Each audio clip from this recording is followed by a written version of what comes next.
Up first this evening at 6 and new in just the last 30 minutes, a former Missouri City police officer is found guilty for causing a crash that killed 3 people. Blademir Viveros is facing possible life in prison for that crash that killed a woman, her 16-year-old son, and a man who was in the officer's custody.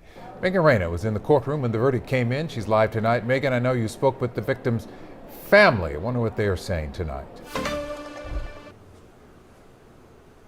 Well, they're obviously very emotional, but this is the outcome that they wanted. They gathered, they prayed, they told us that this is giving them some closure that they needed. It only took the jury 2.5 hours to come to this decision.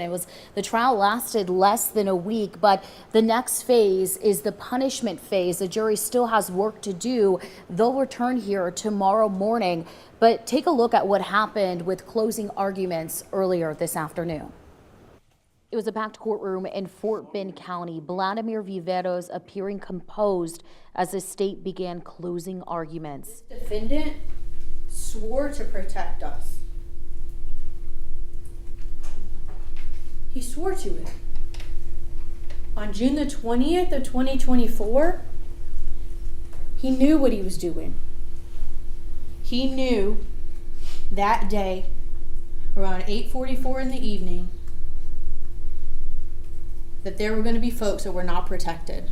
That day, prosecutors say Viveros crashed into another vehicle while responding to a robbery call. They say he was going more than 100 miles per hour without lights or sirens activated and had a man, Michael Hawkins, detained and unrestrained in the back seat. Hawkins, along with Angela Stewart and her son Michael, died. Michael had just turned 16.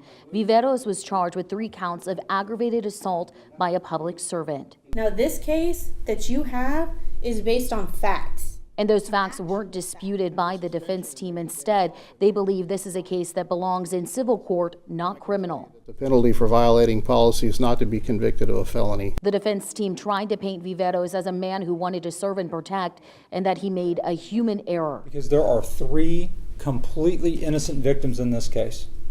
What we don't want is for there to be a 4th. The prosecution believes Viveros' decisions deserve accountability, even showing the jury one last time the Stewart's mangled vehicle. But today we get to turn bad things good.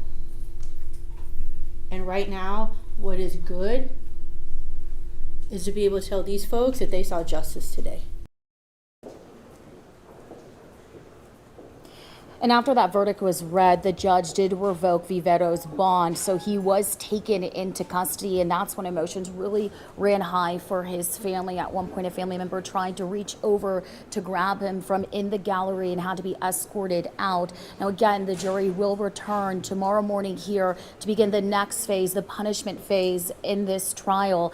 Now, he could face time in prison or he could get probation, but that's another decision left up to the jury. Reporting live from Fort Bend County, Megan Reyna, KHOU 11 News. We'll see what sentencing looks like for him. Megan, thank you.